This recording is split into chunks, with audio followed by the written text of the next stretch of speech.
arakoze cyane Sankara kw'ino ndirimbo shabuka ikaze kuri radisha ku ijwi rya Rwanda Freedom Movement ivugira Washington DC. Dufite saa 9 z'amanywa n'iminota 32 isaha izi Washington DC, tukagira saa 3 z'ijoro n'iminota 33 noneho isaha z'i Paris, Bruxelles n'ahandi mu Burayi bwo hagati ni wacu Kigali, tukagira saa 2 z'ijoro n'iminota 33 isaha z'i London mu Bwongereza. Uno munsi tukwa kabiri tariki ya 19 Kamena mwaka 2018, tukaba tugiye kubagezaho ikiganiro twahaye inyito kwibuka ni iki opposition irusha FPRDMI Kagame. Kwibuka ni iki kintu opposition irusha FPRDMI Kagame. Icyo nicyo kiganiro cyacu cy'uno munsi mugiye kugezwaho nanjye Joseph Ngarambe, nkaba mbashuhuje hamwe na bwana Jonathan Musonera, umunyamabanga mukuru wungirije w'ishyaka Ishaka Rwanda Freedom Movement, akaba na perezida wa komite nkuru ya Executive Committee nyine ya Rwanda Truth Commission, komisiyo ukuri Rwanda. Nagira ngo rero ndebe niba Jonathan yageze muri studio ko mu mwanya sinamubonaga, kandebe niba noneho yahageze, bityo mufungure mikro afate ijambo. Jonathan ndakuruzi ubu ngubu, wafata ijambo gasuza wari watwumva Jonathan. Urakoze bwana Joseph, niba unyumva neza. Ndakumva neza cyane. Bravo. Reka mbanze ngusuhuze nawe wowe waduteguriye iki kiganiro. Ngusuhuze nkubaza amahoro n'umuryango niba mu gihumeka. Tumeze neza turakurikira imipira ya Mundial, mbese namwe nuko. Rwose natwe turimo turayikurikira, kandi hano naho hari umucyo, ntabwo hashyushye cyane, ntabwo hakonje, rwose nta kibazo gikomeye gihari. Nkaba rero ngushimiye nanone iki kiganiro wongeye kudutegurira muri iki gihe cy'aya mezi 3 y'icyunamo cyangwa se yo kwibuka, kugira ngo twongere tuganirire ku bakunzi bacu n'abanyarwanda n'abanyamahanga badukurikira muri rusange, ku kaga k'amahano yagwiriye igihugu cyacu, twerekana nyine uko leta y'agatsiko ka FPRDMI na uko ikoresha uko kwibuka cyangwa se uko gukubitisha abandi. Tunarebe ndetse natwe turi muri opposition, ese uko kwibuka twaba tukubona gute, cyangwa se tugufata gute, cyangwa se tugukora gute. Nkaba rero ndamukije abakunzi bacu badukurikiye, kugira ngo baze tuganire dusabane muri ibi biganiro, twungurana ibitekerezo, kandi nk'uko bisanzwe baduha inama, mugerageze gukurikira kandi mujye muduha inama kugira ngo tubashe kwiyungura mu bitekerezo, cyangwa se aho tuba tutatunganije tugerageze kuhagorora. Amahoro n'imigisha y'Imana bibane namwe muri kino kiganiro. Urakoze cyane Jonathan, nibuke ko ntabwo twari duherutse, ariko hamwe nawe nibutse ko ubushize kuwa gatandatu tariki ya 1 Kamena umwaka 2018 ariho duheruka kugeza ku ikiganiro wowe nanjye kubakunze baradishakwe. Tukaba ikiganiro twabagejeho cyari cyo twahaye inyito igitabo cya Judy Lever, igice cya 2, Kayumba Nyamwasa mu maco yo kujijisha ngo atabazwa ibimwanditsweho. Nicyo kiganiro twari twagejeje ku bakunzi bacu ubushize. None rero nk'uko twabivuze mu kanya, reka tubagezeho ikiganiro kwibuka ni iki opposition irusha FPRDMI Kagame. Twibutse abakunzi bacu ko tukiri mu gihe cy'amezi 3 yo kwibuka. Benshi baributse ku buryo bunyuranye, babitangiriye igihe cyunyuranye, ariko turacyari muri y'amezi 3 y'umubabaro w'abanyarwanda utazigera mu by'ukuri usibangana. Nk'uko twagiye tubyerekana, FPR-DMI Kagame ifata igikorwa cyo kwibuka nk'intwaro yo kuvangura abagwiriwe n'ishyano rya jenoside, ndetse ikabikoresha nk'intwaro nanone yo gusisibiranya ku ruhare yabigizemo FPR-DMI, aho birumvikana FPR-DMI Kagame.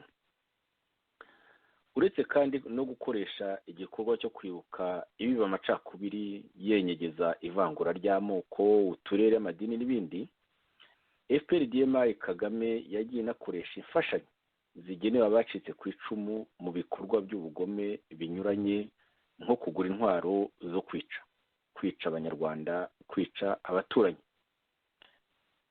Mu myaka 6 cyangwa 7 ishize, twagerageje guhamagarira opozisiyo kwishyira hamwe. Hari ibyagezweho bigaragarira mu bikorwa. Ibyo bikorwa byateye impungenge, ndetse FPR-DMI Kagame ku buryo hari abo yanashatse guhitana, cyane cyane abari ku isonga ry'umugambi wo gutoza abanyarwanda kwibuka bose nta vangura. Nk'uko biri mu ndangagaciro kacu, ibyo bintu biri mu ndangagaciro kacu, nk'uko rero biri mu ndangagaciro zacu, twagerageje rero kwimakaza umuco w'urukundo no kwishyira mu mwanya w'undi, kugira ngo buri wese agere ku burenganzira bwo kwibuka, abe mu mutuzo. Gusa rero ingorane mu kwibuka ntiza FPR-DMI Kagame yonyine, kuko icyo gikorwa cyo kwibuka ubwacyo cyagiye kinateza ubwumvikane bukeya mu mashyaka ya opozisiyo ubwayo, ndetse n'umuntu yavuga no muri sosiyete sivile, ku buryo ndetse icyo gikorwa kibarirwa mu mpamvu zateye amwe muri ayo mashyaka gusenyuka. Uyu mwaka turimo, uburyo bwo kwibuka bwarahindutse, yaba kuri FPR-DMI Kagame, yaba yemwe no muri opozisiyo. Byaje kugaragara ko FPR-DMI Kagame ititaye na gato ku bubabare bw'abacitse ku icumu, ndavuga abatutsi kuko nibo bonyine ngo bagomba kwibuka.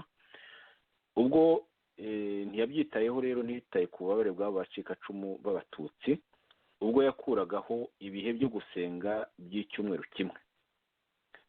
Muri bamwe bo muri opozisiyo kandi naho nuko kwibukira hamwe byakomeje kubabera umuzigo ukomeye. Ibyo tukaba tubisanga mu ijambo Joseph Bukeye turi busesengure muri kino kiganiro.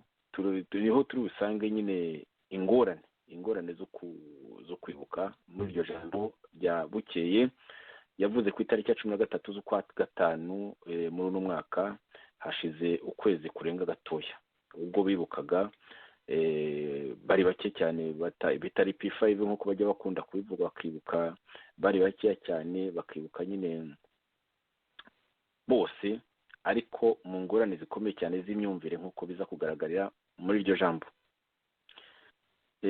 Nagira ngo rero Jonathan, niba nta kindi rwongereho, wenda tube twaza gushyira iryo jambo sirere cyane. Ni ijambo ry'iminota 10, ariko ni ijambo rikomeye.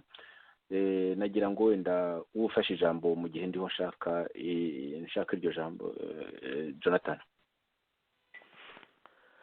Urakoze muvandimwe Joseph, nanone ngushimire iyi ntangamarara cyangwa se introduction y'iki kiganiro umaze kudusobanurira, uburyo mu by'ukuri FPR-DMI yagiye ikoresha igikorwa cyo kwibuka nk'intwaro yo kuvangura cyangwa se gucamwa amacakubiri abagwiriwe n'ishyano rya jenoside yakorewe abatutsi, ndetse hakaba no gusisibiranya kugira ngo izimanganye ibimenyetso by'uruhare igisirikare cyari kiyobowe na Kagame n'agatsiko ke cyagize uruhare mu gukorera abahutu jenoside. Muri ayo macakubiri rero mu by'ukuri byagiye bigaragara ko yagiye ibirisha kenshi, ndetse muri uko kubirisha ababiguyemo ndetse n'abagushije ishyano rya jenoside ntacyo byabamariye, ahubwo agahinda karacyari kose kuri bo, agashinyaguro ko kutabemerera no gushyingura ababo mu cyubahiro, ahubwo bikaba gufata amagufa yabo bakayamanika mu bubati nk'uko babimenyereye. Ikindi giteye agahinda ni uko uburyo bwakoreshwaga mu kwibuka, kwishyira hamwe bakarara amajoro barira basenga, ibyo FPRDMA Kagame yabikuyeho, ndetse aca n'ikintu cyo kuzana abavugabutumwa gusenga no gusengera abarokotse no kubafasha kwibuka no kubafata mu mugongo kubw'imiryango yabo. Ikindi ni uko kigaragara muri iki kintu, mbere y'uko tuza kwinjira muri iryo jambo, unyihanganire gatoya Joseph, ni uko nta kibazo ufite umwanya, iri vangura mu by'ukuri ari ivangura rikomeye cyane, kandi rikaba rihishe inyuma uburyo bwo guhishira ibyaha ndengakamere bya jenoside yakorewe abahutu byakozwe n'aka gatsiko k'abasirikare kari kayobowe na Kagame, nk'uko twabitanze kuri lisite ndetse n'izindi tuzasohora bagize uruhare mu gutegura no gushyira mu bikorwa itsembatsemba ryo gutsemba abahutu. Ikindi ni uko kimaze kugaragarira abantu mu byo tumaze igihe tuvuga, ni uko n'uyu munsi wa none abacitse ku icumu bakicwa, abandi bagafungwa, abandi bakagurishirizwa imitungo, nk'uko tumaze iminsi tubibona uburyo bagize umuryango wa nyakwigendera Asina Paul Rwigara.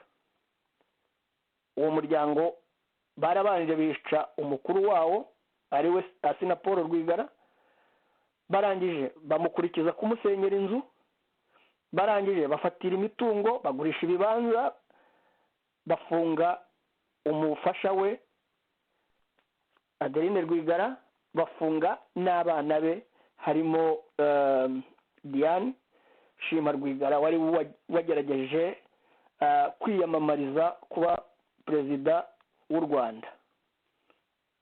Ariko mu by'ukuri ishyira mu bikorwa byo gutsemba uwo muryango no gukorera ibikorwa bimeze uko bimeze, yewe nta nubwo mbona ko byaturutse ku kwiyamamaza kwa Diane, kuko ukwiyamamaza kwa Diane siko kwatumye bica Rwigara no gusenya inzu yabo, ahubwo ni gahunda ya FPRDMA Kagame ihora itegura uburyo itsemba, igatsemba umuryango, igatsemba n'umutungo, igatsemba n'abawukomokaho.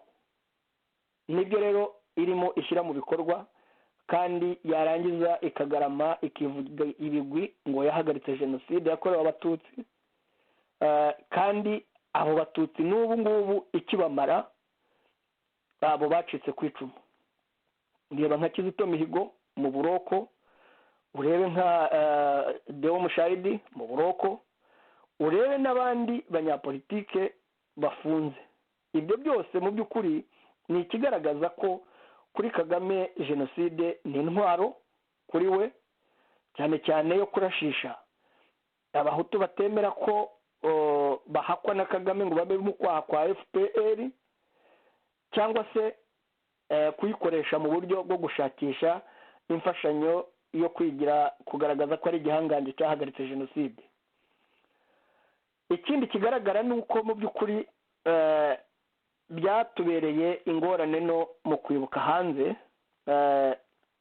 Twebwe tuvuga ko turi opozisiyo, twiyopoza kuri Kigali. Uko kwiyopoza kwacu ni nako tuza kugaragaza, kurebera hamwe ese koko ni iki gituma opozisiyo idashobora kumva ko igomba gushyira hamwe, cyane cyane ko iki gikorwa ari igikorwa gikomeye. Igihe utari wumva akababaro kundi, ese mufatanije mwerekerahe? Igihe izi ndangagaciro utari wazumva zubakiye ku rukundo no kwishyira hamwe, ukishyira mu mwanya wundi.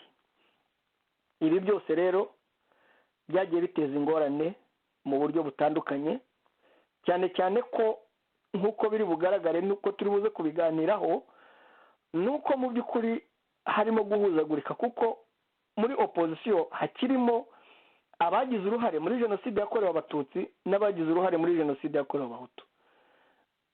aho ngaho hakaba harimo ubwo bufatanye, ari naho iki gikorwa gikomereye cyane kugira ngo tuzabashe kubaka umurongo umwe. kubera iki? kubera ko bigoye kugira ngo wubakane n'abagize uruhare mu bwicanyi ndengakamere bwa jenoside. nk'uko rero Joseph wari umaze kubivuga, uyu mwaka yaba ari muri Kigali bahinduye uburyo bwo kwibuka, biba umuhango gusa w'ako kanya, ntacyo bikibwiye leta nk'uko yayikoreshaga. kubera iki? kubera ko twagiye twerekana ibinyoma n'uburyo ikoreshwa, bikaba amaherezo ndetse n'uyu munsi bashobora kuzanawukuraho ahari bakanabireka. byanavugishije rero amenshi muri opozisiyo, kubera ko abiyita ko bashyize hamwe muri rwa rugaga bita ngo ni urwa batanu, narwo rutakiriho mu by'ukuri, rukoresha ikinyoma nacyo twamagana buri gihe, nabo byabananiye kugira ngo bemere uko kuri ku byabaye ku banyarwanda, babivuga babinona babica iruhande, nk'uko turi bubyumve muri iryo jambo rya bwana Joseph Bukeye. aha rero nkaba ngira ngo Joseph rwose aka kanya umpaye ngiye ngo nsaba abanyarwanda ko u Rwanda rudashobora guhindurwa n'ikinyoma, kugira ngo ntushobora gutsinda ikinyoma ugitsindishije ikinyoma, kandi ntushobora kubaka ikinyoma ngo kirwanye ikinyoma. ukuri niko gutsinda, kugatsinda ikinyoma, kandi ntabwo umwijima utsindwa n'umwijima, ahubwo umwijima utsindwa n'umucyo. Joseph wakomeza, urakoze, nicyo nashaka gusobanura. urakoze cyane Jonathan, urakoze cyane, ahubwo kuba wongeye gushyira mu buryo ko twagomba gutangira kino kiganiro wibutsa ibiriho bikorerwa umuryango wo kwa Rwigara. rwose ugeze neza cyane, kandi uwo muryango wo kwa Rwigara ni umuryango emblematique, umuntu yavuga ko rwose yari icyitegererezo mu byerekeye mu byabayeho vuba muri runo Rwanda kuva FPR yatera. ngira ngo wibuka yuko Rwigara ari umuntu ukungahaye cyane no kuva ku ngoma ya Habyarimana, acuditse cyane n'abantu bo mu kazu, ariko FPR yatera yego ngo arayifashije, ariko yanafashaga n'ako kazu, ikamuhinduka bakirwa n'amaguru, umuryango wakirwa n'amaguru. Rwigara abasha kurokoka n'umuryango wose ubasha kurokoka, kugeza igihe abo ngabo bafashije muri FPR DMI Kagame bamuhitaniye. bo ntibamuhushije na gatoya. umuryango we nk'uko umaze kubivuga bakaba bawugeze habi cyane, uretse kuba bamwe abana be baragize imfubyi, umugore bakamugira umupfakazi, bariho banako batangiye gusenya amahoteli, noneho n'ibintu byose bariho barabibambura, ku buryo ku mamiliyari bamaze gukuramo 2 hafi na 300 na miliyoni 300 ngo bateza cyamunara ku mwenda Anne Rwigara avuga ko mu by'ukuri bataberemo leta. ayo mafaranga ari munsi y'umwenda muhimbano wo kugira ngo nyine uwo muryango bawucupize, bawukeneshe ku buryo bukomeye, nyine ku buryo udasigana n'urwara rwo kwishima. kandi rero ubwo bugome bwa Kagame buriho, uretse nyine imbaraga z'Imana, natwe n'urugamba dukora rukazagira aho rugera, ni ngombwa. uwo muryango iriya leta ya FPR DMI Kagame ibugeze rwose habi cyane, kuko nibamara kugurisha n'ibyo byose, niba uriho ubyumva neza, ntibirajya no mu cya kabiri cy'uwo mwenda muhimbano nk'uko nyine Anne Rwigara bivuga, kuko urebye ukuntu babigenje koko bigaragara ko ari umuhimbano. bityo rero n'utundi twose dusigaye twinshi bashobora kuduteza, hakaba hasigaye kureba niba wenda nta bintu abo muryango bafite ku giti cyabo ku mpande nk'amazu n'ibindi nk'ibyo ngibyo bitanditse kuri kompanyi, kuko numva ari limited. icyo gihe hari icyo bisobanuye. gusa rero muri leta itubahiriza amategeko ntacyo bivuze, kuko n'ibyananirwa n'amategeko bahindura uko bashatse, bakoresha uko bashatse, n'ibyananirwa n'ayo mategeko ubugome bwabo ntibugira iherezo, bashobora kubitwika, bashobora kubisenya nk'uko basenye iriya hoteli Jonathan. Nibutse rero akandi kantu Jonathan k'amateka, muri icyo gihe cyose Rwigara si bwo bwa mbere asaho, uretse ko yari yagize amahirwe akarokoka. Mu gihe nyine yari yacitse n'umuryango we ukabasha gucika, ibintu bye perefegitura yarabigurishije, ndabyibuka neza cyane, wenda umunsi nzabona akanya tuzabigarukaho. Barabiteje rwose ibintu bye ngo bitononekara, izo mpuhwe barabiteza. Ikindi cyo nyine birirwaga, harimo abantu byagiye bica benshi, nk'umukobwa bavuga ngo azaba umukobwa, ngo bazamushyingira Kigeli, ndamwibuka umukobwa w'inzobe wakoraga muri Renfort, banza yitwaga Sumta, kandi ngo Kigeli ngo azarongorera muri ya nzu ya Rwigara. Mwumve ibintu byo muri MNDCD n'ibyo muri FPRDMI ko bose bakora kimwe mu mpamvu z'ubugome, bagahimba ibintu. Uwo mukobwa ubwo baramwishe, ibyo bivuge, baramwishe. Iyo nzu noneho ntiyashengwe na MNDCD, yashengwe na FPRDMI. Ibyo byose rero ayo mateka kuyavuga, bamwe bakavuga ko ari uguca nk'amabere, ngo ko ari uguteranya amoko, ko ari uguteranya iki cyose, ngo mu gihe twagombye kuvuga ibintu bizana ubwiyunge. Ubwiyunge se bushoboka gute ku kinyoma? Kuko njya numva nk'abantu muri MNDCD barira amarira y'ingona, baririra ba Rwigara, batigeze bakunda, mu by'ukuri bacitse ku icumu ryabo, ndetse n'ubu ngubu babaha ubutegetsi bakumva babufite neza, nabo basigaye babatsemba. Mu by'ukuri abenshi ubwo bazi Jonathan, iyo hypocrisy niyo tugomba kurwanya, iyo kintu cya cynism cyo kubeshya. Umuntu akajya akarango rwose kwa Rwigara, yanga abatutsi urunuka, ahakana jenoside yakorewe abatutsi. Ibyo bintu byo urabivuga iki Jonathan? Ibyo uvuga ni ukuri Joseph, ni nayo mpamvu twahagurukiye kuvugisha ukuri, kugira ngo turwanye buri wese ufite iyo mitekerereze, kuko ibyo uvuze ndabyibuka rwose ko iriya nzu ya Rwigara ku gihe cya Habyarimana yamuzaniye ibibazo bikomeye, bavuga ngo yayubakiye ngo umwami Kigeli ngo kugira ngo azayirongoreremo. Ndanibuka nyine nyuma yo guhunga kwa Rwigara ko ngo hari imitungo ye yafashwe iragurishwa, bakabeshya ngo baragira ngo itangirika, bishe n'uwo mukobwa bitiriraga ngo ni umugeni wa Kigeli. Ibyo rwose byabayeho, ni ibintu bizwi n'abantu. Noneho ayo marira y'ingona rero mu by'ukuri yabo muri MNDCD akenshi birasetsa, kuko ni nabo nyine wumva bagenda baca hirya no hino ngo ntabwo dukwiye kuvugisha ukuri, ngo kuko ibi bintu ntibituma ngo abanyarwanda biyunga. Wakwibaza se ikizunga abanyarwanda ni uko wakoresha ikinyoma? Ikizunga abanyarwanda ni uko utavuga ibintu byagiye bibaho bitagira ubutabera, abantu bakicwa bigashiriraho, imitungo igasahurwa bigashiriraho. Ibyo rero twarabirwanije kandi tuzagomba kubirwanya, kuko ntabwo kuvuga ibyo bashatse bizatubuza kuvugisha ukuri kw'ibyo tuzi, kuko twasanze nta yindi nzira. Mu mateka yacu amaleta yagiye ajyaho yubakira ku kinyoma, yubakira ku ivanguramoko, yubakira ku ivanguraturere. Aho byadusize ni aha ngaha turi. Iyi leta rero iriho yego ubu ngubu ugasa yego iyo noneho irenze hejuru ibyo byose, kuko noneho n'abari mu gihugu n'abo bita ngo ni abacikacumu yabamariye ku icumu, abandi bashyira muri prison, abandi ugerageje kuvuga baramwica. Abantu mu gihugu ntawe uvuga, bararuciye bararumira. Hanze ni uko.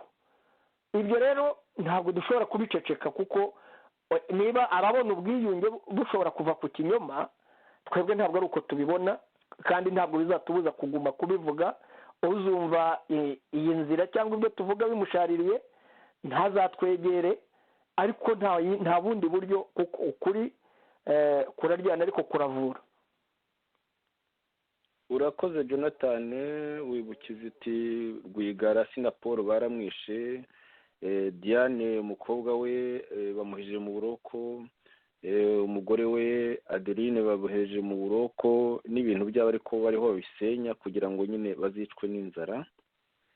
Wanavuze n'abandi bacikacumu nawe emblematike, wavuze Mushayidi Deo, wavuze Kizito Mihigo. Abo ni abantu nabo bazwi cyane ko imiryango yabo yatsembwe, ariko bakagerageza ibikorwa byo kugira ngo abanyarwanda babe bagera ku bwiyunge.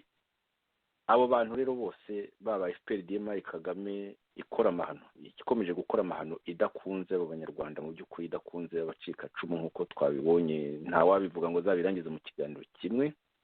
Baba nabo muri MNDCD nabo mu by'ukuri baba hypocrite, benshi baba hypocrite, kuko niba wibuka abo ngabo, niba wiyumva muri Mushayidi, ukiyumva muri Kizito Mihigo, ukiyumva muri Rwigara Sinapolo ndetse n'umugo yasize, ntabwo wagombye guhakana jenoside ngo utangire wirirwa witwaza ngo Professeur Kambando yavuze, ngo aba n'abavuze, ngo igitabo cya Judireve ngo ubwo cyavuze ibingibi, ngo ni ukuvuga ko byose byakozwe ngo n'abatutsi nk'aho biyahuye. Icyo kintu nagira ngo Jonathan rwose icyo kintu cyo guhakana jenoside kuko kiracyariho cyane, ugira icyo kivugaho. Ibibazo yavuze reka noneho wenda bahakana jenoside yakorewe abatutsi ko itabayeho, ariko noneho byababereye n'umusaraba no kwemera iyakorewe abahutu nabyo bibabera umusaraba. Yego, nabyo turi buze no kubyumva no muri ayo magambo ya Bukeye nawe arabitinya. Arabitinya kubera iki? Kubera ko ubufatanye bwabo burimwo abakoze iyo jenoside. Ugasanga rero ni ikibazo gikomeye cyane kumva ngo umuntu ngo nka Professor Kambanda ngo yavuze ngo impfu zakorewe abatutsi ngo ntabwo ari jenoside. Yego, azi uburyo bwishe kuva ku murenge umuturage akica uwo baturanye, bakica umwana, bakica umukecuru. None se babahoraga ko bakoze iki? Umuntu witwa ko ari umunyamategeko. Hakagira abandi babaye MNDCD barangiza rwose kurira bahogora bya hypocrisie, ngo bararira Rwigara, bararira Mushayidi, bararira Kizito Mihigo, ngo babiyumvamo. Barangiza Jonathan bakakubwira ngo Musonera, ngo ninde wagutumye kuvugira abahutu, ntujye ubyumva. Njya mbyumva cyane, urarinda ujya kurenge abo ingabo za Kayumba, abitwa ba Rukundo n'abitwa ba Ndera bagiye kuri radiyo itahuka rwose sinakubwira ngo ntawantumye kuvugira abahutu, ngo ntagutumye kuvugira abahutu, kandi barangiza ntabwo mvugira abahutu, ariko ntabwo mvugira abahutu. Mvuga ibyakozwe. Umunyarwanda wahuye n'akaga, ubu se kuba uri umututsi uzananirwa kuvuga ubonye ubica umuhutu uvuge ngo ubwo ari umuhutu witwa reka nceceke? Uryo aho tugeze ku kintu cya hypocrisie nacyo avuga Bukeye. Noneho reka nagira ngo nako tukavuge, noneho reka nshyire iryo jambo rya Bukeye kuko nawe akaga gusa Joseph ni akaga gusa. Reka twumve Bukeye nawe ibyo avuga, twumve ijambo ryose, wenda turaza kugenda twongera kugaraho n'ibice bimwe na bimwe.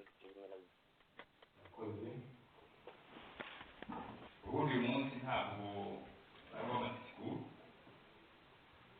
ni umunsi wa rokema. Ubwo rero birumvikana ko ingendo ubwe ntabwo biri bube birebire cyane, ariko rero biba icya mbere ni ibibazo abantu bibaza kuri iki gikorwa cyacu cyo kwibukira hamwe. Ejo nahuye n'umuntu arambwira ati muraturushe. Ejo bundi twari muri Saint-Pierre, bikurikiyeho turatugiye muri Jean, none twongeye tugaruke. Ndamubwira nti ibyo kuvuga ko tubavuna nanjye biramvuna, ufite ukuri, kubera ko ibyo uvuga byose nari mbirimo, n'ejo nzaba mpari, uretse ko we ataranahari, nta karimi gusa. Ariko rero bikaba bishimye iki gikorwa cyacu tugitangira ni uko nyine tutemeraga uburyo kwibuka bikorwamo buri muntu ku ruhande rwe. Bamwe bati twebwe turahembye Habyarimana yapfuye, nibwo jenoside yatangiye. Abandi bateka da byaba ari ukwanduza jenoside, turabitangira ku itariki ya 7. Njye murabwira abantu nti ibyo muvuga muri mu kubivuga kubera ko turi hano. Umunsi twagiye mu Rwanda bizagira biti, bamwe bazajya bajya ahandi Nyamirambo bita kuri tapi rouge, abandi bajye i Remera. Icyo gihugu kizabaho, kizategekwa giti, kirimo abantu bameze gutya. Ubwiyunge buzaturuka hehe? Bamwe bari i Nyamirambo, abandi bari i Remera. Niho twavuze tuti ubwo buryo ntitubwemera, reka tugerageze ubundi aho abantu bahurira. Abantu rero bamwe bakavuga bati ibyo bintu ni ugupfobya jenoside yakorewe Abatutsi, ni ibyaha bindi byo kuvuga ngo ni double jenoside. Aho nabo nkaba nagira ngo ibintu bibe clair.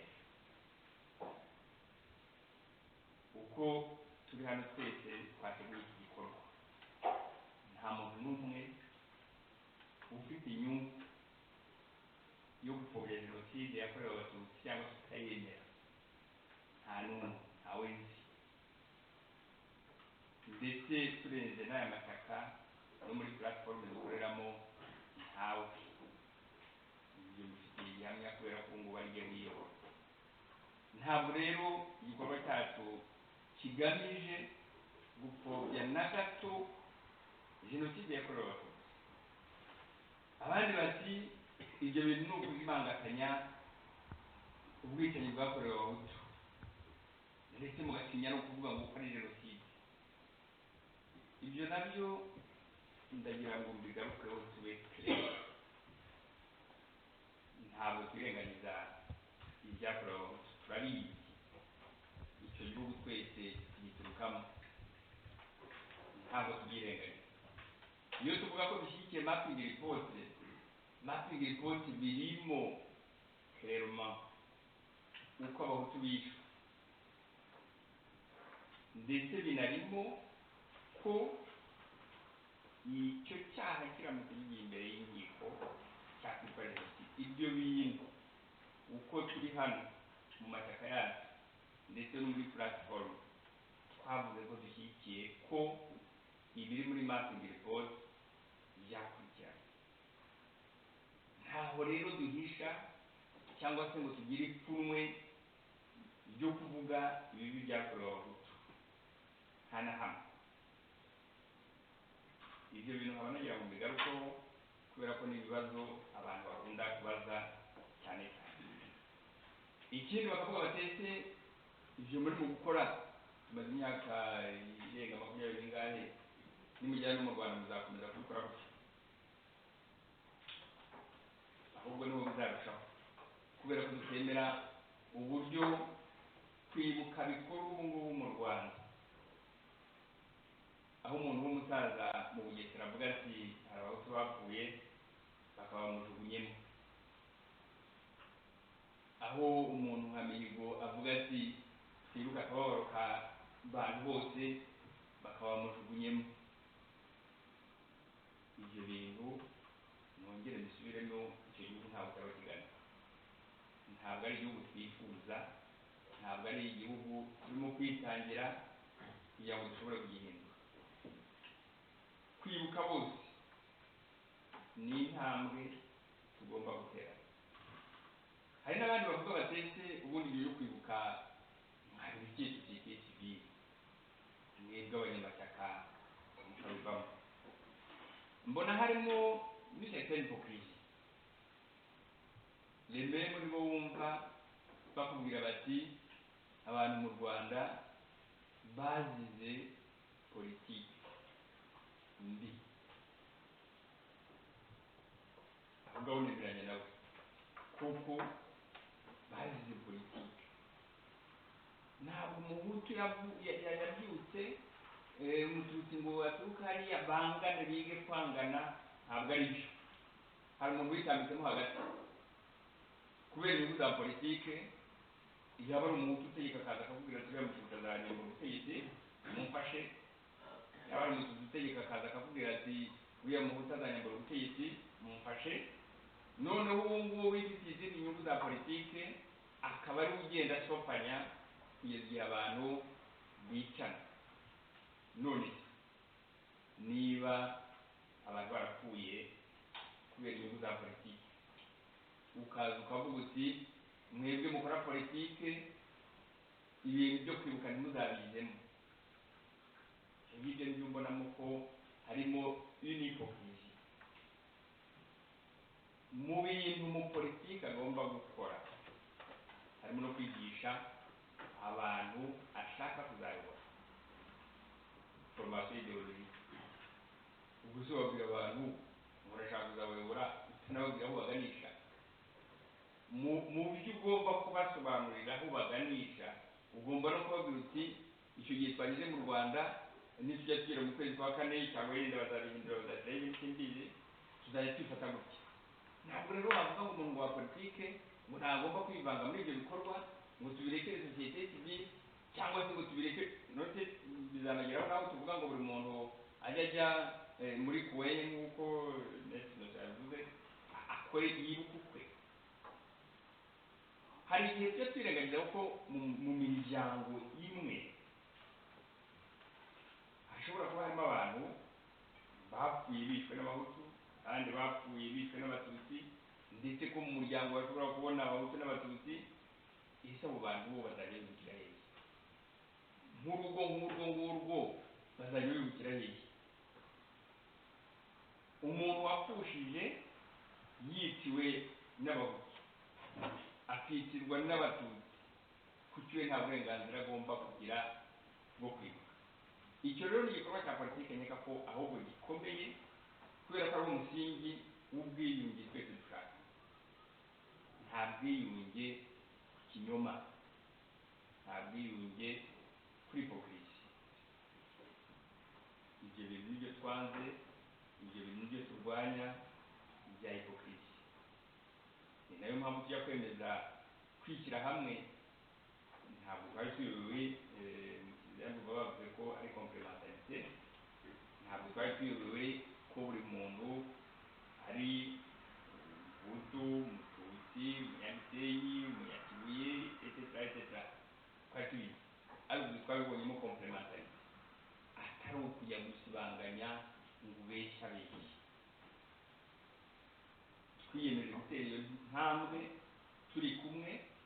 hari n'ibindi dushobora kuzateramo intambwe turi kumwe, ariko iki gikorwa cyo kwibuka ni umusingi wa mbere. igihe cyose ukuri kutazavuga, umuntu agutinyuke akuvuge, niyo bitaguhesha amajwi, bishobora no kuba ari impopulaire. mu kanya bavugaga bati turi bakeya. niba koko tubyemera ko ari umusemburo, niba tubyemera ko ari imbuto, umusemburo ntabwo ugomba kuba mwinshi, imbuto ntigomba kuba nyinshi. imbuto iyo ubibye neza ukayibiba ahantu heza, imbuto niyo yaba ari nkeya ishobora kubyara umusaruro. natwe rero tugiye kuvuga ngo twitare abasigaye buke, ariko niyo twaba turi bake ariko tubyemera, twemera ibyo dukora, tuvuga tuti dushobora no kubyitangira, ntabwo byaba bitwaye, twazagera ku mugambi twiyemeje. nongere rero dusubiremo kugira ngo ndangirize n'aho ngaho. igikorwa cyacu ntabwo byagombye kumvikana ko hari umuntu kibangamiye, yaba umuhutu yaba umututsi. ntabwo hagombye kugira abantu babyitiranya n'ibyo bita ngo double génocide. ntabwo hagombye kugira abantu bavuga ko gipfobya jenoside yakorewe abatutsi. twebwe n'indi ntambwe, ni ubundi buryo tubona bwo kuba twakora politike twegeranya abanyarwanda aho kugira ngo tubatandukanye. nta kindi nicyo tugamije, nta majwi tubishakamo, nta gihugu turagira ngo turashaka amajwi.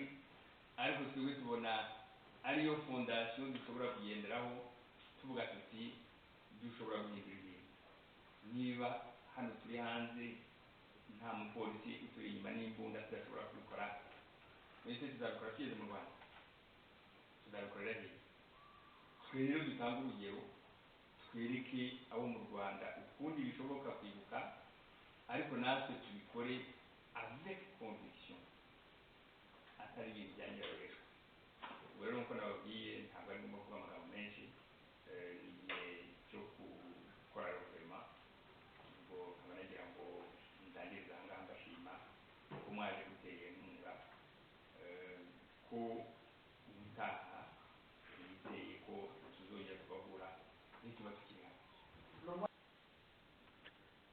Jonathan rero ngira ngo wumvise neza iryo jambo rikomeye nubwo yavugiraga hasi cyane ariko rirumvikana bihagije iyo umuntu yongereye ijwi.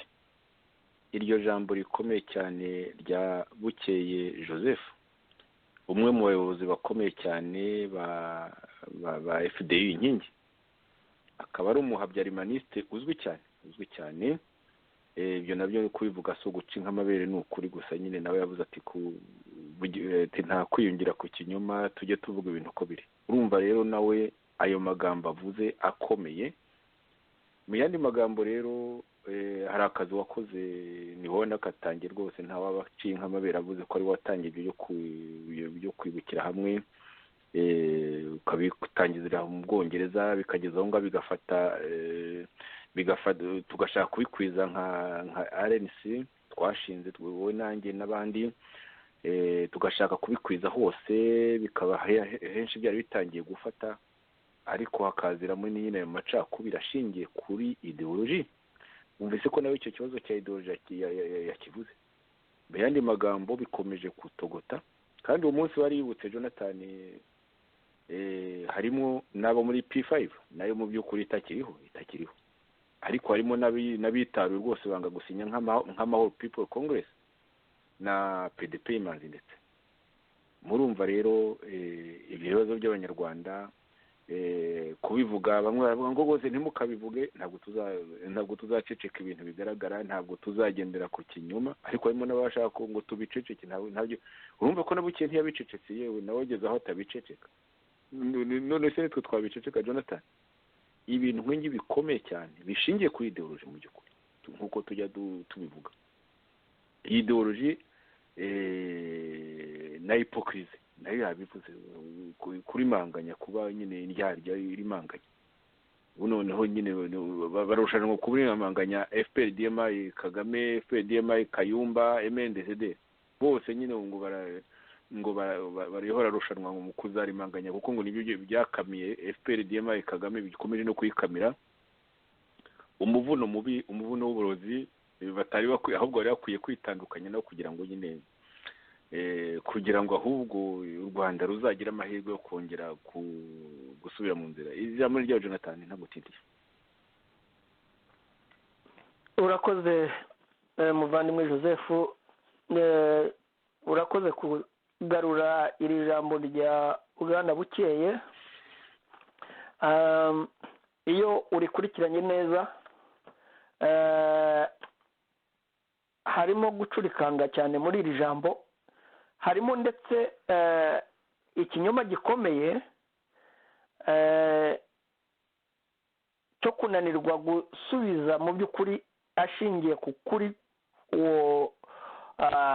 ku byabaye ku banyarwanda akabivanga n'uburemere bw'ibibazo abazwa maybe n'abayoboke be cyangwa se abayoboke ba FDU abereye umuyobozi. Ikindi agashaka guhishira imikoranire ye na FPRDMI Kayumba. Ikindi kigaragara mu kinyoma kinakomeye ni ikinyoma cyo kuguma kubeshya ko bafite P5. Nagira ngo nibutse abadukurikiye ko PS Imberakuri ni ishyaka rya Maître Ntaganda. Ngira ngo nimunakurikira hari ikiganiro yagiranye n'Ikondera aho asobanura ko bashyizeho umushinga wo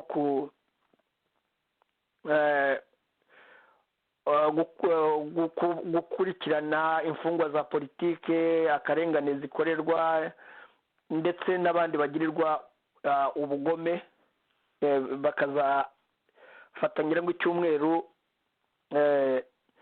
cyo gushyira mu bikorwa uwo mushinga. ngira ngo wenda nitubona igihe tuzanagiseseguraho.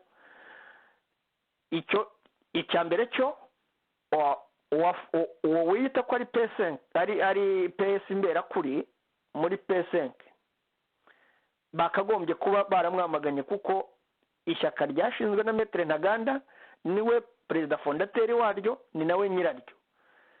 kubona rero bashyigikira d'abord umuntu kwiba izina ry'ishyaka ry'abandi bakaryizirikaho, icyo ni ikigaragaza icya mbere cyo ikinyoma, ko n'ibyo bakora biba byuzuyemo kubeshya. ikindi cya kabiri aragira ati P5 dukoreramo ibikorwa. mu itangazo ryabo ryo kwibuka ryasinywe na FDU na RNC, ni ukuvuga ngo n'abo babiri bafatanije kuri uriya munsi wo kwibuka. ikindi cya kabiri aragaruka mu mateka y'ubu buryo twashinze dushyiraho ubu buryo bwo kwibukira hamwe. nk'uko wari ubyibukije, mu by'ukuri bwatangiriye aha mu Bwongereza, bwatangiye dufite ubushake bukomeye. icyo gihe twari hamwe na ba Marara na Jean Umulisa n'abandi benshi twari kumwe, turavuga ngo dukwiye gukora iki gikorwa cyo kujya twibukira hamwe dufatanyije na Madame Présidentienne, ndetse Madame Présidentienne aza kunanizwa n'uko FPR-DMA yamwatakinze imuteza ubuyobozi bw'iki gihugu, agira ibibazo ku buryo yabaye nk'aho acitsemo intege gato.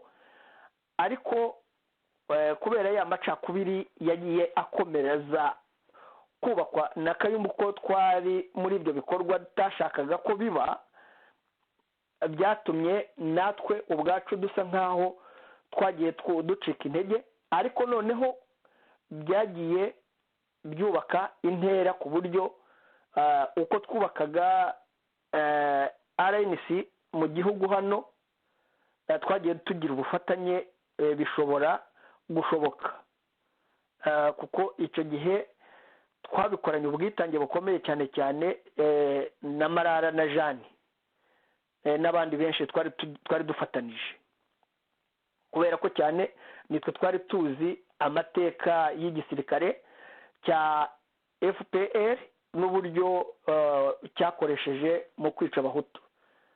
dusanga rero dukwiye icyo kintu kugishyigikira, turabikora. nyuma rero mu mwaka w'ibihumbi 2012 nibwo nagerageje kwegera abo muri FDU, negera Matata, negera Jambo, kugira ngo tuganire uburyo twatangiza iki gikorwa mu Bubiligi. ibi rero Matata Bambe Bukeye yavugaga ni ibibazo twagize hagati ya Matata na Jambo, kuko Matata aravuga ngo dukwiye gutangira kujya twibuka duhereye ku ihanurwa ry'indege ku itariki ya 6. Kigali nayo abatutsi bamwe bavugaga ko dukwiye gukomeza itariki ya 7 ko ariyo yatangiriyeho jenoside. Abo muri Jambo bati dukwiye no kwibuka abaguye Kibeho mu matariki ya 22 hari gutyo. Ndaguma ndumva ukuntu byari biteye icyo gihe, ndetse twari tunari kumwe na Kabarisa wo muri icyo gihe yari atarajya no muri politika, hari yaragifite societe civile, atarajya muri PDP manzi, cyangwa se yari matari mu myanya y'ubuyobozi. Ndababwira nti turasa nkaho tutumva igituma twibuka, turi mu ntambara y'amatariki kuruta kujya mu gutekereza impamvu tugomba kwibuka. Ariko uko kwibuka nibyo kugomba kugira itariki gukorwaho, ariko iyo tariki nayo ntibe uko ari itariki y'itegeko. Noneho mureka dufate itariki hagati y'itariki 6 n'itariki 22 tuzemo hagati turebe itariki twajya duhuriramo muri weekend yo muri zo tariki zo hagati. Icyo gihe ndibuka ko twafashe itariki ya 14 z'ukwa kane twanga itariki 6, 7, 21 na 22. Mu by'ukuri aha nibwo twatangije icyo gikorwa, ariko Matata yaje nyuma kubyanga, avuga ko ngo azakomeza itariki ya 6, na Jambo nyuma iza kubyanga ivuga ko izajya ikomeza gukora ibyayo yonyine. Ariko noneho twe na FDU twakomeje gukora iki gikorwa cyo kwibuka. Aha rero nyuma byaje kuba ikibazo gikomeye, kubera ko kuva dutandukanye muri RNC byababereye ikibazo gikomeye cyo kwibuka. Ndagira ngo uribuka Joseph ijambo buke yavuze ubushize n'ibibazo bamubajije ko bafite ingorane zikomeye, ko muri ayo mashyaka yabo batumva kimwe uburyo bwo kwibuka, ko abahutu batemera abatutsi batemera kwibukana n'abahutu, ko bamwe bazajya bakora ibyabo abandi bagakora ibyabo.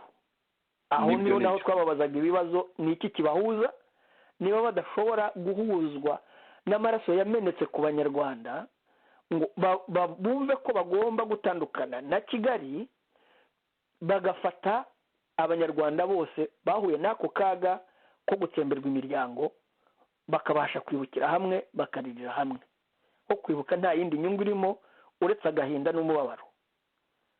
Ntawe rero urusha undi agahinda cyangwa se umubabaro ku muryango we, ku bana be, ku nshuti ze, ku bavandimwe be, ku babyeyi be, ku bagore be cyangwa ku bagabo. Ibi ni uburenganzira budasabirwa uruhushya. Ariko icyabinanizaga ni iki? Icyabinanizaga ni cya kindi Joseph wabashije kuvuga cya bamwe bo muri MRND-CDR n'abo muri FPR-DMI Kayumba.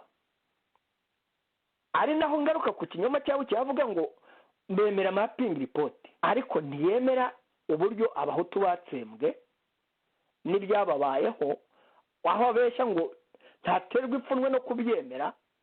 Ariko noneho muri icyo kinyoma mapping report ivuga neza uburyo Kayumba ari we washyize mu bikorwa ubwo bwicanyi bwose mu ntambara zagiye ziba n'ubwicanyi bwakorewe abahutu, yaba Kibeho yaba no mu nkambi zo muri Kongo.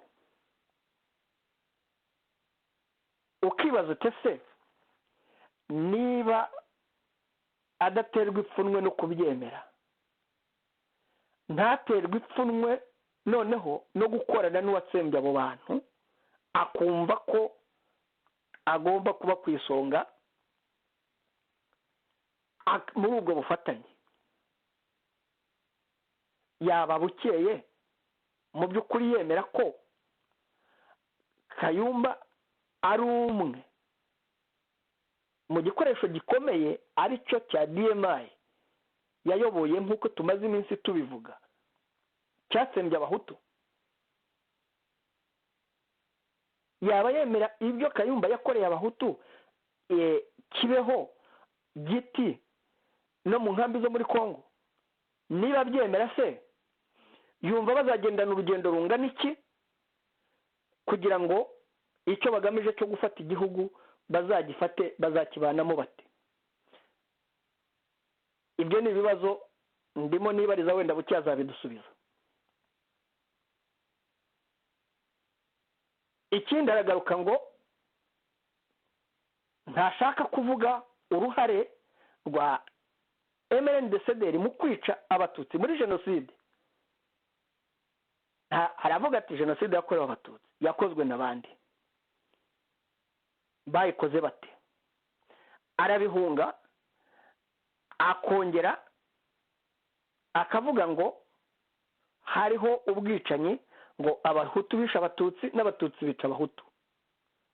Jewe iyo mvugo ye ntabwo nyemera, kuko mu gihe cy'iyicwa cya jenoside yakorewe abatutsi ikozwe n'abaturage bahagarariwe na leta. Iyo leta yari leta y'abahutu n'abatutsi n'abatwa, yagombaga kurinda abatutsi, ndetse na mbere y'uko jenoside ikorwa abatutsi baricwaga buri gihe nk'uko twagiye tubibona mu Bugesera, mu Bagogwe n'ahandi mu gihugu uko byagiye bigenda. Jenoside yakorewe abahutu, nta muturage w'umututsi wafashe umuhoro cyangwa impiri ngo ajye kwica umuhutu. Batsembwe n'igisirikare cya FPR-DMI kiyobowe na Kagame na DMI ya Kayumba. Twarabisobanuye tubishyira habona. Kubera ubwo bufatanye nahoze mvuga bahuriraho, niyo mpamvu bavuga imvugo imwe, kuko na FPR-DMI Kagame buri gihe avuga ko abahutu bapfuye bishwe n'abatutsi bihoreraga, kandi ntabwo ari byo, ko abatutsi bari bacitse ku icumu, abenshi bavuye mu myobo ari ibimuga, abandi bari barahungabanye. Nta mututsi wigeze abasha kuvuga ngo yagira uburyo bwo kujya kwica umuhutu. Bishwe n'igisirikare mu gihugu imbere no hanze yacyo, aho babasanze mu nkambi aho bahungiye. Ibyo bibe clear kugira ngo abantu bo kujya bahuzagurika muri ubu bwicanyi, nitunibuka tujye tumenya ko buri muntu wese afite uburenganzira bwo kumenya neza abamwiciye abantu, ndetse no kugira ngo azahabwe ubutabera. Amenye natanga n'imbabazi arazihande. Ariko ikibabaje ni uko abanyapolitike, cyane cyane abanyapolitike bari muri opozisiyo, bakwiye guhunga imvugo zimeze nk'iza Kigali. Bakwiye guhunga ikinyoma n'amarimanganya ameze nk'aya Kigali. Kubera iki? Kubera ko ntabwo ubwiyunge bushobora gushoboka twiyungira ku kinyoma. Ntabwo ubwiyunge bushobora gushoboka tuyobya amateka, tuyobya uburari mu mateka, kuko ibyo byose uko byagiye bikorwa kurazwi kandi kurahari. Uko ababyeyi bacu, uko abavandimwe bacu bishwe turabizi, ababishe turabazi. Bari bahagarikiwe n'igisirikare, bahagarikiwe na ba konseye na ba nyumba kumi na ba burugumesitiri. Siko bose babikoze, harimo abagiye babyanga ndetse nabo baricwa. Harimo n'abahutu benshi bagiye bicwa kubera kwanga kwica abatutsi. Harimo abahutu benshi bagiye bicwa kubera kwanga kwifatanya na leta yari iriho. Ibi rero nibyo baba bakwiye kuvuga mu gihe cyo kwibuka no kwibutsa abantu ko kwiyunga kuzava mu kuvugisha ukuri. Ubutabera buzaboneka kubera ko ukuri kwashyizwe ahabona, abantu bagahabwa ihumure. Icyo nemeranwa nawe ni kimwe, aho avuga ati aho sosiyete sivile ngo ivuga ngo igomba gutegeka amashyaka uko agomba kwibuka. Ngira ngo wenda Joseph iki ngiki uraza kukimfashaho. Nta muntu ukwiye gutegeka uko agomba kwibuka. N'uburyo yabisobanuye bwo rwose nibyo. Abanyapolitike kuko abapfuye muri jenoside bazize abanyapolitike, bazize ubutegetsi bubi.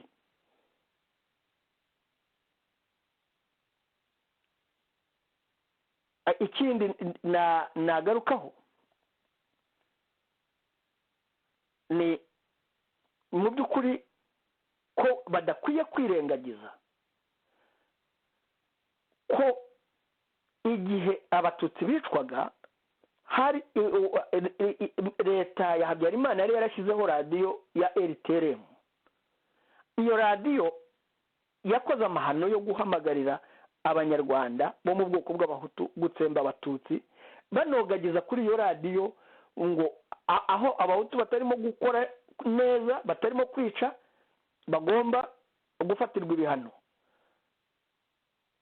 bashima n'aho batsembye bavuga ko aho bahamaze abatutsi. ibi ni ibintu by'agahomamunwa.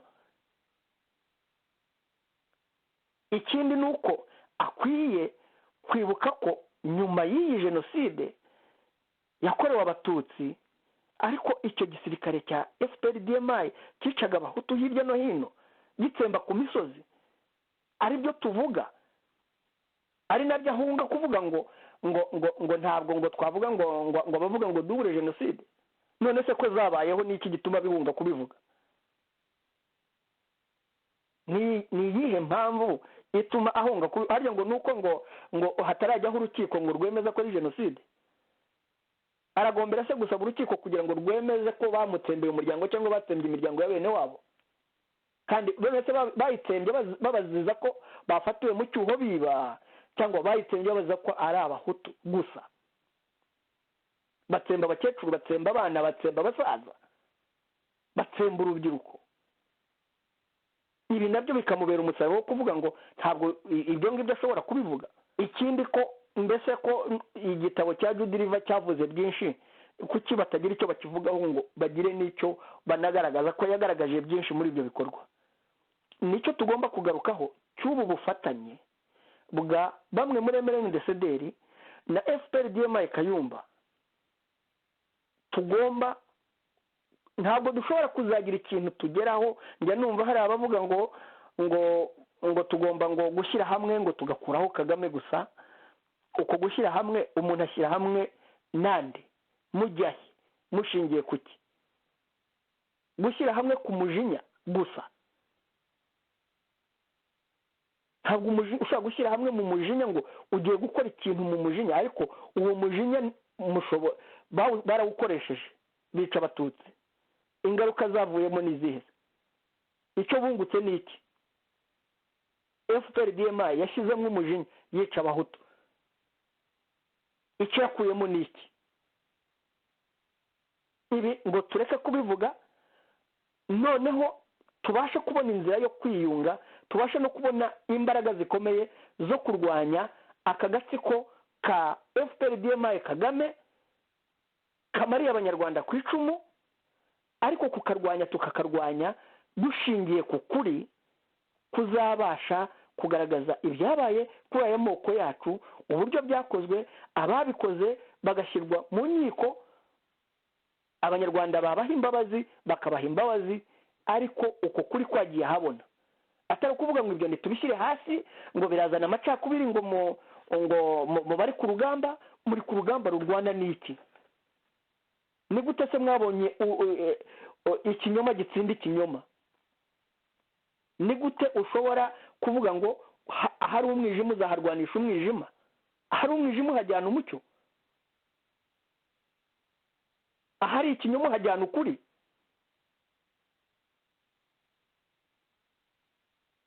ndahamagarira opozisiyo yose kuva mu kinyoma kugira ngo tubashe gushyira hamwe, tubashe kwicara hamwe, tuganire kuri ibi ngibi, aya mateka, tuganire uburyo ibi bintu byose bishobora gutanga ihumure kuri aba bacikacumu bose bahuye n'akaga n'ubu bagihura n'akaga, kugira ngo tubashe kuzubaka u Rwanda rushya.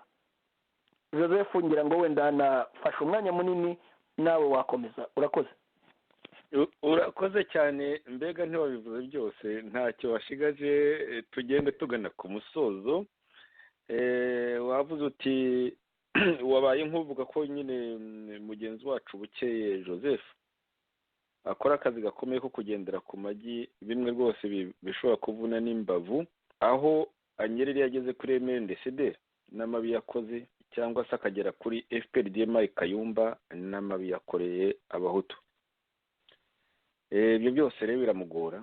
mu gihe rero ari kuri ayo magi nyine yagenderaho, rwose biragoye kuvugisha ukuri, kabiri nubwo yavuze ati nta kwiyungira ku kinyoma.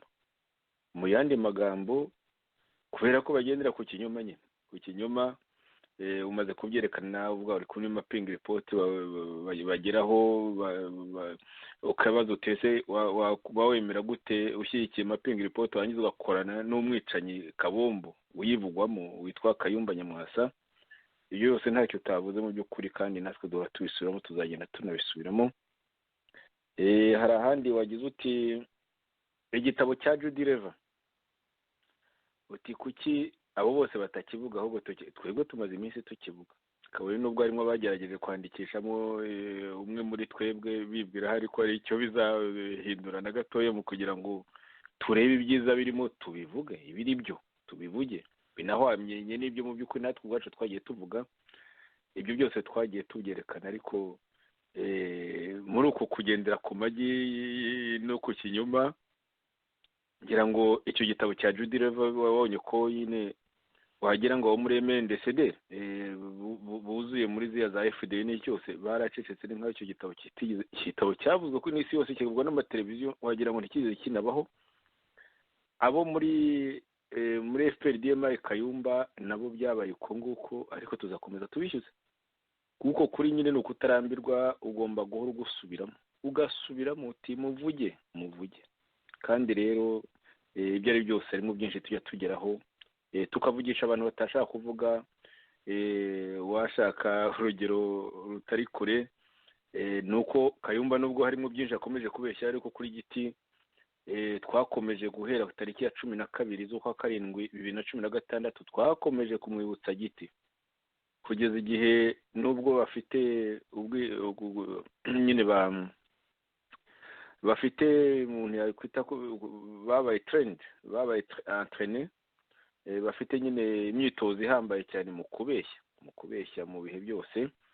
We na escort we ari Rutayomba bageza rwose bagasobanya, bikagaragarira buri wese, bityo n'abangaba bagendera ku magi cyangwa se banabeshya. Tuzakomeza tubisubiremo kugeza igihe bazumva ko kubeshya bidashoboka. Jonathan, mu kujya kurangiza rero ndaza kongera gusubizaho gatoya aho nyine ibuke rwose iri jambo rye rirakomeye, nubwo hamwe agendera ku magi ahandi koko kavuga ibintu bitari byo kandi ku mpamvu zumvikana, kuko hari ntitwabura gushima ibyinshi bikomeye yagize bakavuga, kuko harimo n'abatagira ubutwari bwo kuvuga ibyo yavuze. Yaremeye arabivuga nabyo, twarangiza tubimushimira, mu by'ukuri tubimushimira. Mu kujya ku musozo rero twari twatangiye ikiganiro tuza kuvuga tuti turaza kugenda twibaza tuti ni iyihe mpamvu kwibukira hamwe bikomeje kugora opposition. Wabivuze byinshi Jonathan, kandi niba hari n'ibyo utavuze tuzabigarukaho. Ni iyihe mpamvu kwibukira hamwe bikomeje kugora opposition? Wabivuze. Ndagira ngo rero mu musozo zo kubivuga amagambo make cyane. Ikindi twasezeranije abakunzi ba radiyo ishakwe kuza kusubiza niki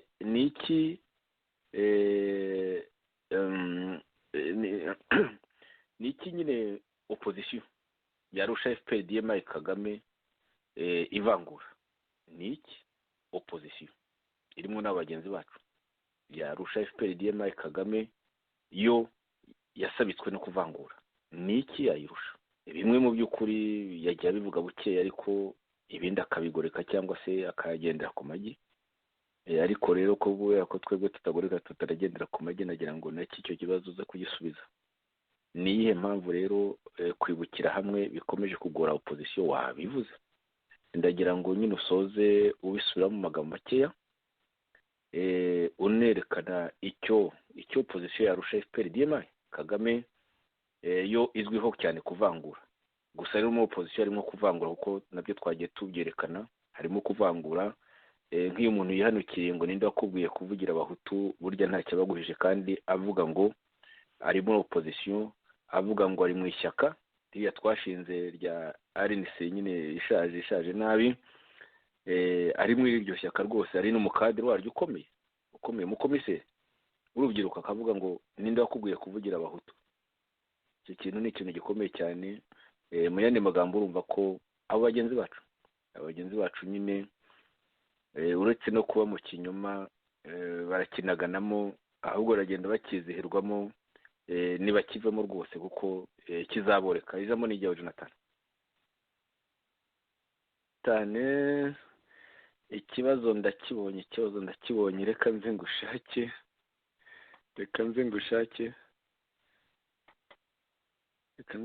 ikibazo ubwo nagifoye icyo ari cyo.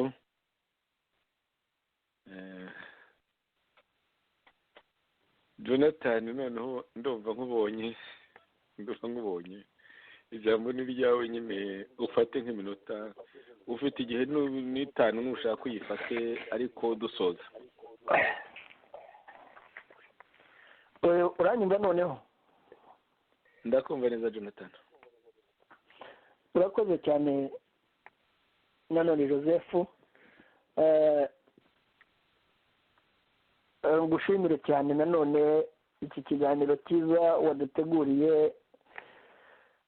Ndagira ngo mu by'ukuri nkomeze mbwire abadukurikiye, abatwumva bose, ko gukora ibiganiro nk'ibi abenshi bakunze kuvuga ngo tuba twikomye, ngo abanyamashyaka, ngo duca intege opozisiyo. Ndagira ngo mbabwire ko bazabanze badusobanurire ijambo opozisiyo ni iki, cyangwa kutavuga rumwe n'ubutegetsi ni iki. Yewe uko mbyumva ni uko wiyopoza ku kinyoma. Igihe ubona ko ubutegetsi buriho bubeshya, bwica, bwiba, busahura, bubeshya, buzimanganya amateka, ubyopozaho, noneho wowe ukavuga ukuri,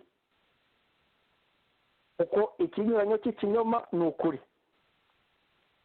Igihe rero opozisiyo nayo ibeshya, mu by'ukuri ubwo wavuga ngo iyo izakugeza, umuntu aba yumva nk'umuntu ubaza ngo nk'ibi tuba dukwiye kubiceceka. Ni ryari abanyarwanda bazumva ko kuvugisha ukuri ariyo nzira yonyine yo gukiza igihugu? Ni ryari abanyarwanda bazumva ko iyo uvuze ukuri kw'ibitagenda bitaba amacakubiri cyangwa kwikoma ngo wikomye kanaka cyangwa wikomye ishyaka runaka? Ni ryari abanyarwanda tuzumva ko kunenga umuntu aba akwiye kunenga ibitekerezo? Niba umuntu atanze ibitekerezo ukabinenga, ni iki gituma biba urwango? Abantu bakabifatamo urwango, bakabifatamo ko utari ukwiye kubivuga ngo kubera ko uwo muntu ari muri opozisiyo. Ahubwo jewe nakwamagana cyane ikinyoma cyo muri opozisiyo, kuko icya leta cyo kiba ari ikinyoma gisanzwe kizwi na buri wese, ugomba gukoresha ukuri akacyamagana. Ahubwo muri opozisiyo ukoresheje ikinyoma kugira ngo nawe kimufashe kuba yagera ku butegetsi, ni iyihe mpamvu wamuha shansi yo kubakira ku kinyoma? Reka ngaruke ku kibazo warumbaje ngo ni iyihe mpamvu opozisiyo ngo niki yaba irusha FPRDM Kagame. Nibyo Joseph? Yego nibyo.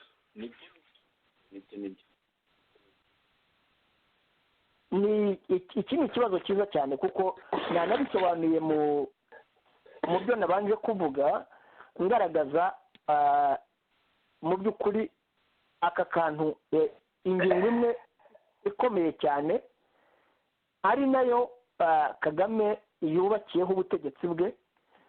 Ubutegetsi bwa Kagame muzi ko inkingi yabwo ari jenoside, yaba ari muri politike cyangwa no muri diplomasi. Niyo nkingi yonyine yubakiyeho, kandi iyo nkingi yubakiyeho mu by'ukuri anabeshya, kuko ntabwo ntiyigeze ahagarika jenoside. Icyo ni ikinyoma cya mbere, kuko jenoside ahubwo yarakozwe imufasha gufata ubutegetsi vuba, ngo ntaho itakozwe mu gihugu, yarakozwe irarangira. ituma ahubwo igisirikare cya FPR-DMI cyihuta gifata ubutegetsi. noneho na agatsiko ka MRND-CDR kaguye mu mutego wo gukora jenoside ku batutsi, Kagame abagiriramwo amahirwe yo kubona intwaro yo kurashisha buri muhutu wese, kandi bimuha noneho na bamwe muri abo bahutu bakoze jenoside bemeye kuyoboka iriya ngoma, gukurwaho ibyaha, bakikoranira kuko basangiye ubwo bugome n'ubwicanyi. ako gatsiko ka FPR-DMI nako ka MRND-CDR karushanwaga mu kurimbura abatutsi, kibwira yuko ngo biri butere ubwoba FPR ko biri buyihungabanye, kibeshya cyane. No, ni ukwibeshya kuko yabatuye mu mutego igihe irasa indege ya Habyarimana, kuko yari izi ikizakurikiraho. Nabo babihimbarwamo, ntabwo bibwiraga ko bizagera aho bigeze ubu. Yego. Ikibazo gusa ni uko byabereye akaga ku bwoko bw'abahutu bwose uko bibe akaga ku banyabyaha bakoze ibyo byaha, ahubwo biba akaga ku bwoko bw'abahutu. noneho na bya bisambo birimo n'abajenosideri byayobotse ingoma ya mpotozi ya FPR-DMI Kagame, bisinyira n'itegeko rya ndi umunyarwanda ko umuhutu wese n'uvuka n'utaravuka azavuka n'icyaha cya jenoside. noneho rero ureka tugaruke kuri cya kibazo cya opozisiyo, icyo irusha Kagame ni iki? none se nimba koko opozisiyo nk'uko twumva mu magambo ya Bukeye n'abandi bananiwe kumvikana uburyo bashobora kwibukira hamwe, bamwe mu batutsi bakumva ko badashobora kwibukana n'abahutu, abahutu bakumva ko badashobora kwibukana n'abatutsi, badashobora kuvuga ukuri ku byabaye, bamwe bakaba bakiza ku maradiyo ya opozisiyo kuvuga ko nta jenoside yakorewe abatutsi yabayeho, abandi bagaca hejuru mapping report kuko itunga agatoki Kayumba n'agatsiko ke mu buryo bakoze jenoside y'abahutu.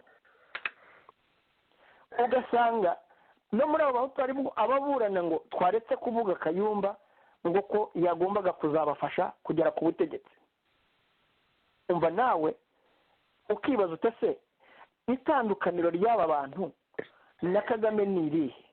niba Kagame adashaka ko abahutu bashobora kwibukana n'abatutsi, ntaho uburenganzira abahutu kwibuka ababo, muri opozisiyo abatutsi n'abahutu bakaba bumva ko badashobora kwibukira hamwe, ko bidashoboka ahubwo bavangura, bikabananira. noneho igihe cyo kwibuka cyarangira bakongera ngo bagashyira hamwe ngo bagafatanya. icyo baba bafatanije ni iki? icyo barusha Kagame ni iki cyahumuriza abanyarwanda ko bazakiza abanyarwanda? niba mu by'ukuri barananiwe kumva neza ko umuhutu n'umututsi ari abanyarwanda, uwagwiriwe n'ako kaga wese ka jenoside akwiye kwicarana n'undi bakarira bagafatana mu mugongo, bakwiye kwicara bakavugisha ukuri ku byababayeho batagize uwo babisaba, badahishiriye abagize uruhare muri izo jenoside. ahangaha ni nabyo bibazo nabajije, bazatubwire itandukaniro cyane cyane no muri iki kintu cyo kwibuka, cyane cyane mu buryo bwo kuvugisha ukuri ku byabaye byonyine. tureke mu mateka ya kera, dutangire ku mateka ya 90 mu gihe cy'intambara ya FPR kugeza uyu munsi,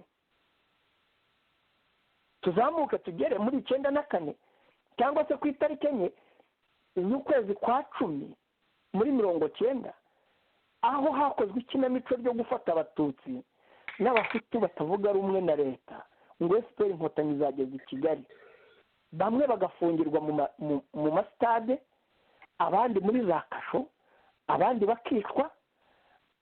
Hari naho numvise ngo hari n'umubyeyi wari batandukanije n'uruhinja afunganywe n'umuntu niba ari kuri stade Nyamirambo kubera inzara ngo umuntu yonka uwo mubyeyi.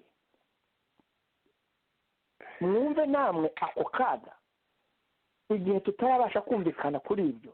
Nimurebe 94 buri wese uwari muri kiriya gihugu n'utarakirimo yarabikurikiranye, arebe interahamwe ziririmba ngo yemwe tubatsembatsembe, barebe bambaye amashara n'ingiri n'amacumu n'imihoro n'amafirimbi n'ingoma, batsemba abaturanyi babo, batsemba abo bashyingiranywe, batsemba n'iyonka. Nimurebe FPR na DMI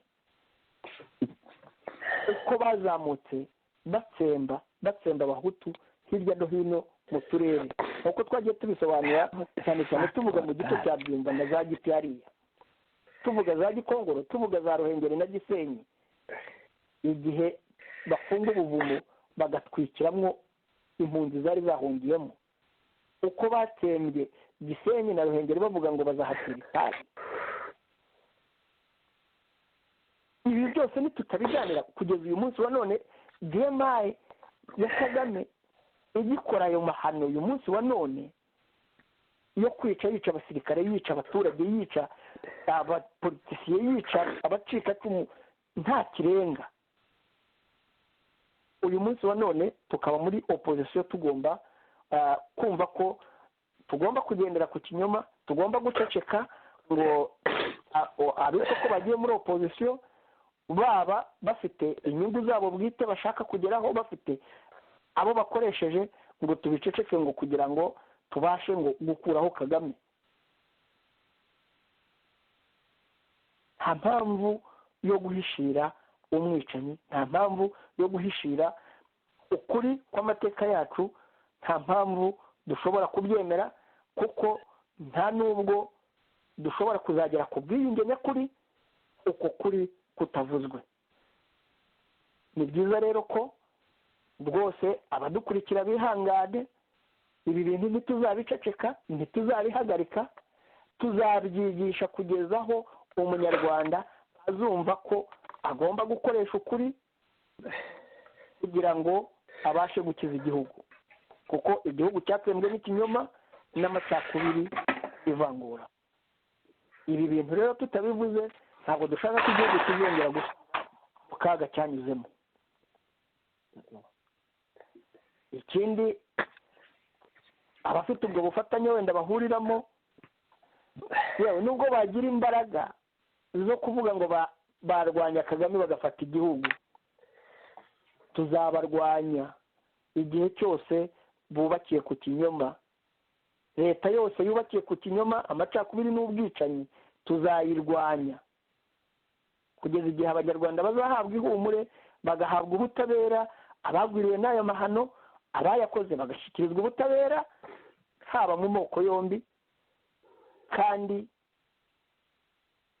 aka kaga kagacibwa, igihugu kikagangahurwa, abanyarwanda bakanywa amasubyo, bakareka guhora bubakiye ku bwicanyi, bubakiye ku macakubiri y'amoko n'uturere. nkaba nshimiye rwose abadukurikiye ko bakwiye kwihangana, kuko ukuri ni ngombwa ko kuvugwa, kandi ni byiza ko cyane cyane opposition igomba kurenga ibi ngibi ikishyira hamwe cyane muri ubu buryo bwo kwibukira hamwe no kuvugisha ukuri, kuko igihe cyose tutari twabigeraho opposition izahora irimo ibice. Kubera iki? Kubera ko amateka yatubereye umusaraba, cyane cyane ko dushyigikira cyangwa se tugerageza kwifashisha bamwe mu bagize uruhare muri jenoside. nkaba rero mbashimiye kandi mbifuriza amahoro n'imigisha y'Imana. urakoze cyane Jonathan, nawe amahoro n'imigisha y'Imana. Reka mbere yo kugira ngo dusoze twumve na kano gapande nanone twongere tugasubira.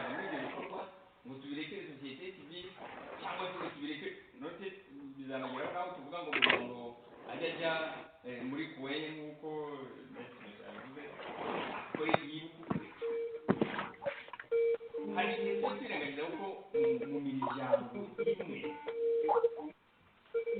hashobora kuba harimo abantu bapfuye bishwe n'abahutu abandi bapfuye bishwe n'abatutsi ndetse ko mu muryango bashobora kubona abahutu n'abatutsi ese abo bantu bo bazajya bibukira hehe nk'urugo ngurwo bazajya bibukira hehe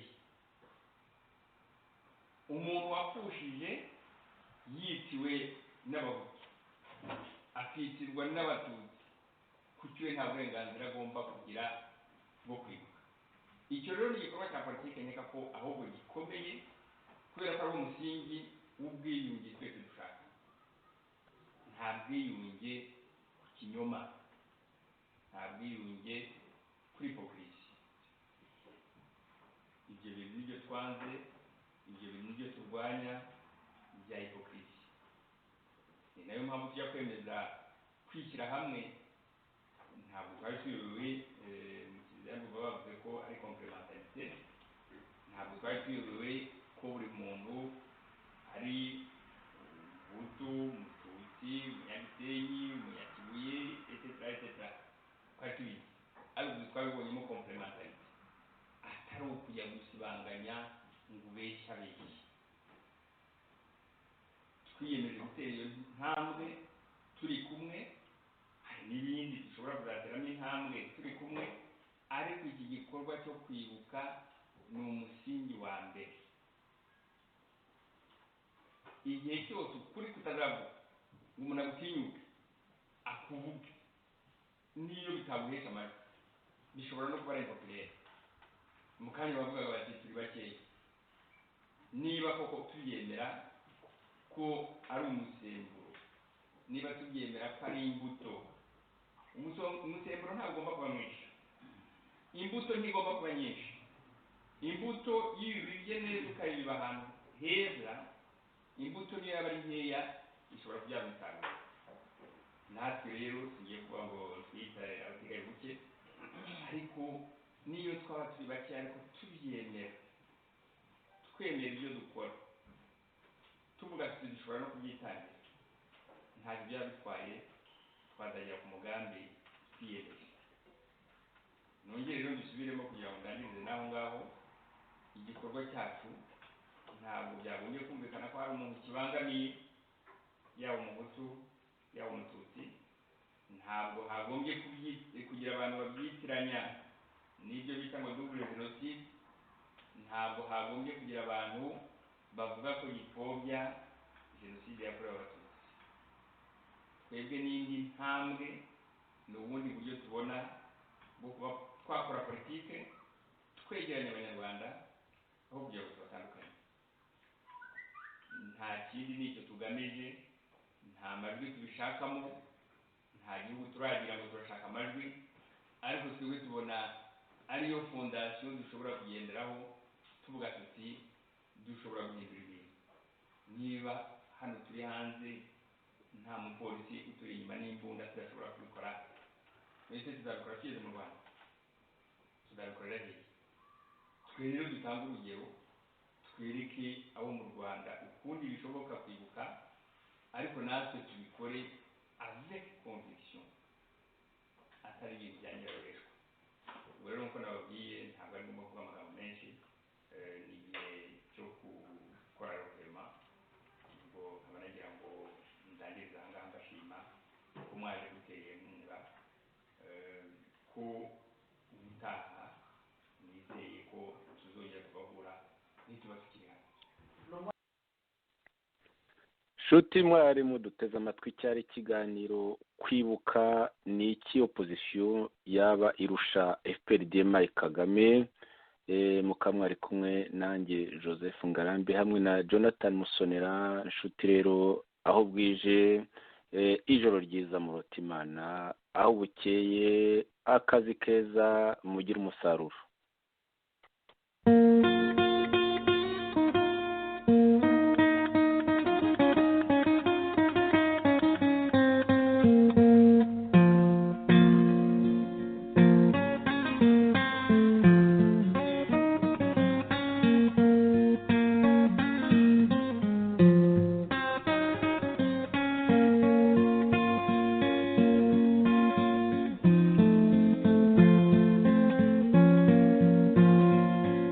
ijambo navuga byinshi navuga byose nkagira uwo nkomeretsa akababara wimpa ijambo navuga ibibabaje gusa nkagira uwo mbangamira kavaho abifata nabi akarakara nagira ibyo nshima byiza byo kuririmba nkagira uwo shavuza nta munoza inkovu ni nshyashya muvandimwe umutima Rwanda ufite intimba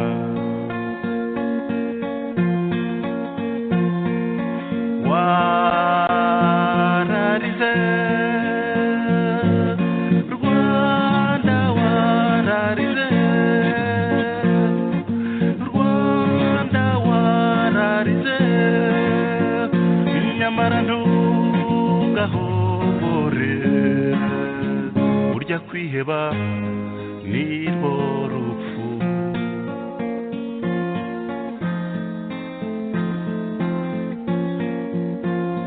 wimpa ijambo navuga ukomererwa iyo mbonye imfubyi zabuze kivurira kugeza amagingo wimpa ijambo navuga abapfakazi n'ababuze ababo n'agahinda kenshi katazashira wimpa ijambo nafata impu zombi nkavuga indimi ebyiri kamere gacurama nigezweho ntasabwa imbabazi ntazo nigeze kandi ubworoherane nta kiguzi ntashyira umubabaro wanjye ku munzani w'ishavu nkabwirwa yuko udashyitse wimpa ijambo navuga amateka buri wese yanyuze kugeza uyu munsi umarira wimpa ijambo nabuze induru icyenda n'ine y'igihugu cyose ngaruka iyo mbonye utwangavu turera utundi cyangwa se utugimbi tuyobora ingo iyo mbonye utwana tw'udutambambuga dutamba iyo mbuga ntegereza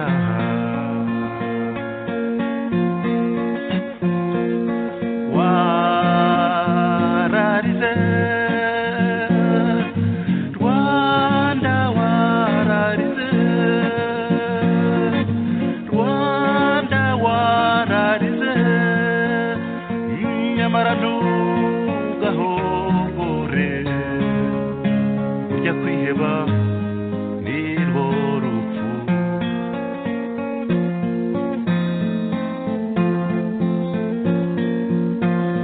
wimpa ijambo ndekundorere abaza amateka amavu n'amavuko y'inzika zose wimpa ijambo naregwa gusopanya kandi nshaka kunga n'ukwiyunga nyakuri n'ukoroherana wimpa ijambo nahitamo guhigima cyangwa guhwihwisa kuko ibyo mu matamatama byose bizashira naburiye igisubizo ku bihe bizaza imibanire yaba iwacu nkabaza amasengesho y'imyaka yose aho imbuto y'urukundo igeze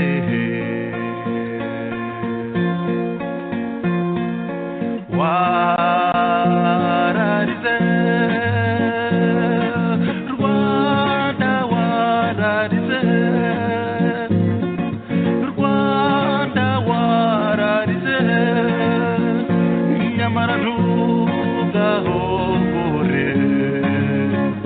burya kwiheba nirwo rupfu ubura ibyiringiro we